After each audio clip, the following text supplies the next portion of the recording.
Back to another video. So आज बात करते हैं on a very interesting company, जो है नई कंपनी लिस्ट हुई है मार्केट में, and it is coming from a very prominent jeweller group from Maharashtra. So मैं बात कर रहा हूँ रीवा डायमंड्स की।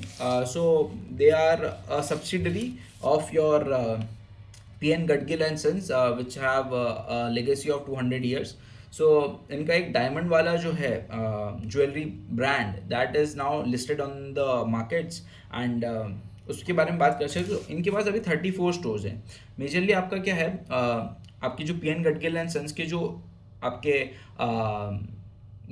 सुपर स्टोर्स हैं, जो आपके बड़े स्टोर्स हैं, आपके फ्लैगशिप स्टोर्स हैं, वहाँ पे आपका एक particular portion was allotted to Reeva diamonds, and वहाँ पे जो है इनका collection was being sold. So अब क्या हुआ, ऑब्वियसली एक पर्टिकुलर पॉइंट ऑफ टाइम के बाद ऑब्वियसली आपका जो PN गडगिल एंड सन्स है, they have your flagship stores, and वहाँ पे आपकी जो केपेक्स पर स्टोर है that comes to around 70 to 100 crores, right. So वहाँ पे अब उनका जो एक्सपेंशन है वो धीरे धीरे एक्सपेंशन होगा, बिकॉज ऑब्वियसली आपका केपेक्स बहुत ह्यूज है। सो now if Riva Diamonds have to expand, they have to have their own stores. So now they are shifting from your entire store in store model, so they are shifting to your now your standalone stores.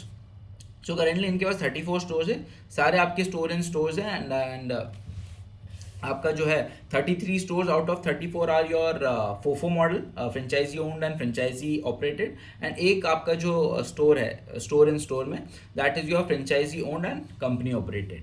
सो ये तो हो गया आपके stores की बात। अब इनका expansion plan क्या है? So next they are targeting around 50 new COCO stores, company owned and company operated, and the entire stores जो आपके 15 स्टोर्स आएंगे that will be coming in the period of next 2 years, and उसमें से भी आपके जो 15 स्टोर्स है, 7 to 8 या आपके 7 to 9 stores will be coming this year, and आपके जो बचे rest 7-8 stores will be coming in the next year.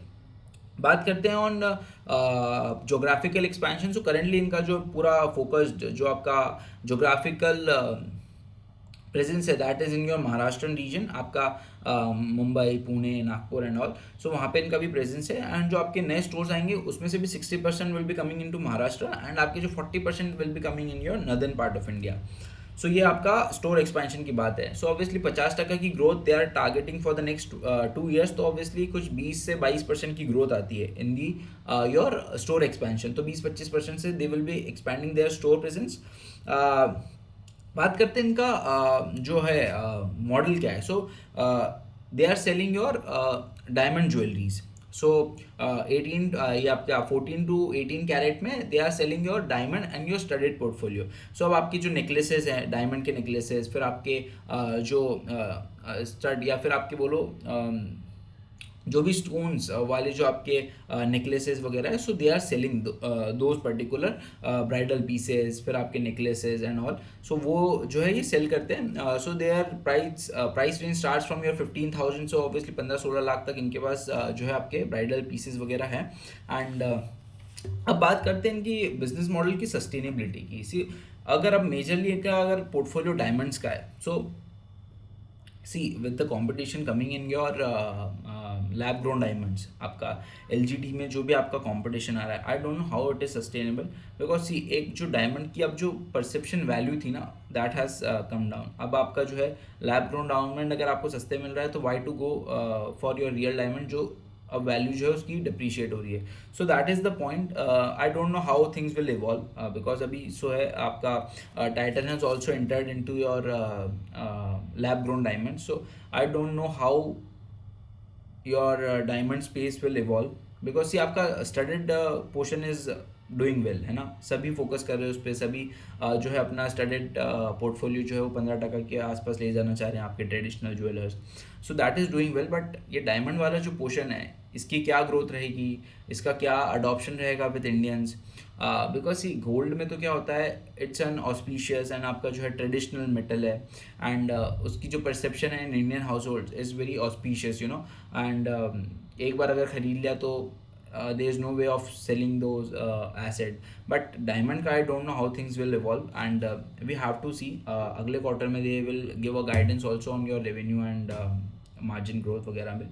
So वो देखना है मुझे, एंड उसके बाद आई विल टेक डिसीजन कि क्या करना है, whether to whether to add the stock in the portfolio or whether to avoid the company. So एक क्वार्टर और वेट करते हैं, बट यही था on the business model of your Reeva diamond jewellery. And I wanted to share this company because see it is available at a very cheap P currently, है ना, and valuation wise बहुत सस्ती है. सो और ऑब्वियसली जो ये पी एन गडगिल सन्स का जो ट्रैक रिकॉर्ड है, सो करेंटली इनका जो भी स्टोर्स इन्होंने आज तक खोले, एक भी शटर इन्होंने डाउन नहीं करी, और ये मैनेजमेंट बार बार बताता है. इनका जो एक और सब्सिडरी लिस्टेड है, that is your P N G S Gargi, जो फैशन ज्वेलरी में, सो डे वन से वो भी प्रॉफिटेबल है. So they know how to run the business, they know how to run their shops, है ना, right. So obviously they are profitable for from day one, so they don't lose money. So obviously जो बनिया सोचता है, जो business man सोचते हैं कि how to make business model work, या फिर हाउ मैं कैसे डे वन से प्रॉफिटेबल रह सकता हूँ, सो that is your pedigree of your management. And आपका वो जो ग्रुप से आते हैं, दैट गिव्स अ कॉन्फिडेंस कि हाँ they can make big. But ये जो आपका डायमंड वाला पोर्टफोलियो, ये कैसे बिहेव करता है अगले 2-3 सालों में, I don't have answers currently. And let's see, अगले 2-3 क्वार्टर्स ट्रैक करते हैं, उसके बाद धीरे धीरे पोजीशंस बनाएंगे अगर ग्रोथ वगैरह सब अच्छी रही तो. सो यही अपडेट था on Rewa diamond jewellery. And कोई भी अगर आपको डाउट्स हो, कोई भी क्वेश्चन हो, so feel free to reach, and I will meet you in the next video. Till then bye and take care. Bye.